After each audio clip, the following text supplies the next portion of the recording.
رسول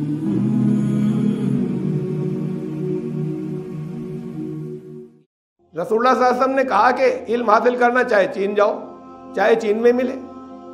اب وہ چین ایک الگ ملک کا نام لے رہے ہیں، یہ عجیب سے لگے الفاظ، اور اس کے میٹر کی یا اس کے جو متن ہے ٹیکسٹ، اس کی بنیاد پر تحقیقات کرنے والوں نے بعض نے کہا کہ یہ حدیث ایسے حضور صلی اللہ علیہ وسلم نہیں کہہ سکتے تھے، یہ تو غلط ہے۔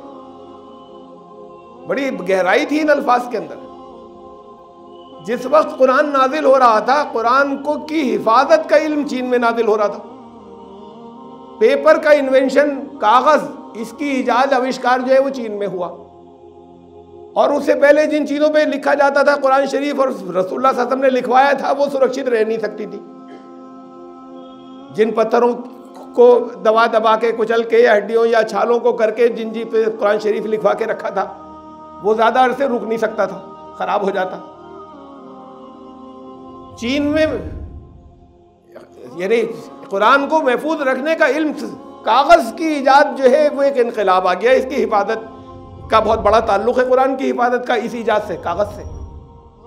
حافظوں کے سینے تو یقیناً ہے، ہر دور میں رہے، لیکن محفوظ اس پر بھی رکھنا ہوتا ہے، کاغذ پر، کہ کبھی ان میں اگر اختلاف ہو جائے تو، چاہے غلطی سے ہو جائے، چاہے کہیں سازش کی وجہ سے جان بوجھ کر ہو جائے، تو اس کے لیے ایسی چیز جو باقی رہ سکے آگے، ایسی چیز جو ذرا پتلی ہو، ایسی چیز جو پھر اس کو کتاب بنا بھی سکے، ایک جگہ سے دوسری جگہ لے جا بھی سکے، بھاری نہ ہو۔ یہ ایک انقلاب آ گیا ریکارڈ کے دور، ریکارڈ کرنے کے معاملے میں دنیا کے اندر پیپر کے، کاغذ کے آوشکار سے چین میں ہوا تھا۔ رسول اللہ صلی اللہ علیہ وسلم نے کہا کہ علم حاصل کرنا چاہے چین جانا پڑے۔ ارے علم تو سارا یہاں تھا، ان کے نبی کے پاس میں، کس علم کی بات کر رہے ہیں؟ ہوگا کچھ، صحابہ نے سنا، بہت سے پہنچ گئے، وہاں سے بہت سی چیزیں اور بھی لی انہوں نے، اور یہ لے آئے۔ ایجاد تو وہاں پر ہوئی تھی چین میں، پیپر انڈسٹری مسلم ورلڈ میں ڈیولپ ہوئی۔ بغداد میں، عراق میں یہ پیپر، یہ انڈسٹری وہاں چین میں ڈیولپ نہیں ہوئی، یہ مسلمانوں نے کی۔ حضرت عثمان کے دور تک آ گیا پیپر، کاغذ آ گیا۔ ابھی 20-25 سال گزرے تھے رسول اللہ صلی اللہ علیہ وسلم کو تشریف لے جائے ہوئے، تو پیپر یہاں پر آئے، وہ لوگ لے آئے۔ یہ جو وہاں پہ تھے بہت سے ان میں سے بس گئے، وہاں پر جو وہاں گئے تھے انہوں نے وہاں تجارت شروع کی، تھوڑے سے معمولی سا جو کچھ بھی ان کے پاس تھا اس سے کچھ لین دین کر کے، کچھ خرید کر کے لے کے جگہ جگہ بیٹھ گئے۔ وہ جو باہر بیٹھے تھے تھوڑے دنوں میں انہوں نے دکانیں خرید لی وہاں پر، پھر چھوٹی چھوٹی دکانیں تھیں، تھوڑے دنوں میں ان کی دکانیں بڑی ہو گئیں جو وہاں کے پرانے لوگ تھے ان کے مقابلے میں۔ آپ تو نیچر کو جانتے ہیں نا، چائنیز کی آج پوری دنیا میں کیا مال پھیلا ہوا ہے ان کا، کوئی جگہ ایسی ہے ہی نہیں کہ جہاں یہ اپنی چیز بھیج دیں تو وہ دوسروں کو پیٹ نہیں دے۔ سستی بناتے ہیں، عجیب و غریب بناتے ہیں، نئی سے نئی بناتے ہیں، اور اچھی فنش ہوتی ہے، اور کاسٹ میں ہر ایک سے کمپٹیشن کر دیتے ہیں، وہ ہر چیز بنا دیتے ہیں۔ ضرورت کی آپ کی ہے، وہ تو خدا کو مانتے نہیں، وہ قرآن آپ کے لیے طرح طرح کے جو ہیں وہ ایسے بنا دیں گے کہ کون سی صورت کہاں پر، اور کتنے ترجمے اور کتنی حدیثوں کا استعمال، اور وہ ریٹرن کر کے وہ یہ کرتے ہیں نا، بنا دو۔ یہ نماز پڑھتے ہیں نا مسلمان، خریدیں گے، مصلی بنا دو ان کے لیے، ایسے بنا دو کہ وہ ان کے اندر ڈیجیٹل ہو کے قبلہ بھی بتائیں، یہ بھی کریں، یہ یار فلاں فلاں آرام بھی دیں۔ وہ تو خدا کو مانتے نہیں، ان کا عیسائیوں کی یہ ضرورت ہے، ان کے لیے بناؤ، ہندوؤں کی یہ ہے، ان کے لیے بناؤ۔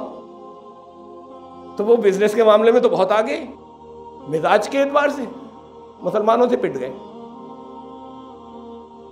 تھوڑے دنوں میں یہ مسلمان جو ہے یہ بڑی بڑی دکانوں پہ تھے، دوسروں کی دکانیں ٹھپ ہونے لگی۔ یہ نیچر جو آج ہے یہ تو ہمیشہ سے تھی، قوموں کی نیچر تھوڑی بدلتی ہیں۔ تو ان کے مزاج میں وہ چیزیں جو آج ہیں کاروبار کے اوپر چھا جانے کی، یہ پہلے بھی تھی ان کے اندر، لیکن مسلمانوں سے پٹ گئے تھوڑے سے دنوں میں۔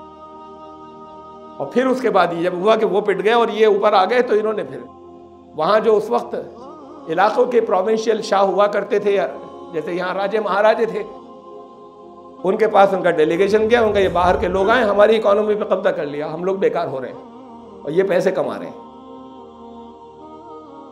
اس نے بلایا، اس نے کہا کہ بھائی تم ہمارے لوگوں کو بیکار کر رہے ہو، تمہاری یہ شکایت آئی۔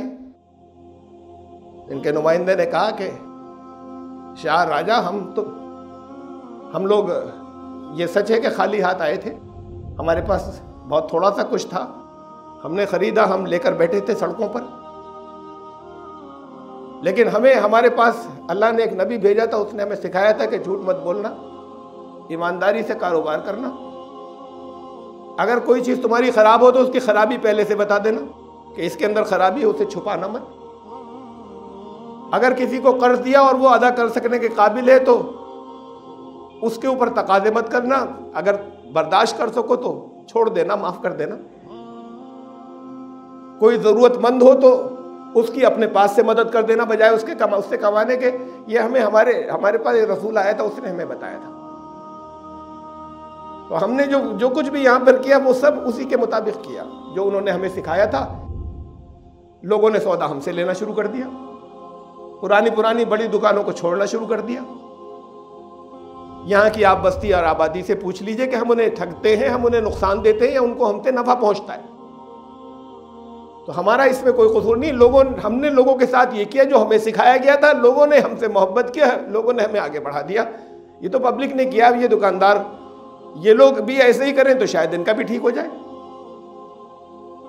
اس نے سنا، کچھ پبلک کے نمائندوں کو بھی بلایا، اس نے کہا کہ تم لوگ تو ہمارے سماج کے لیے رحمت ہو، انہیں کوئی نہیں چھوئے گا، یہ لوگ یہیں رہیں گے۔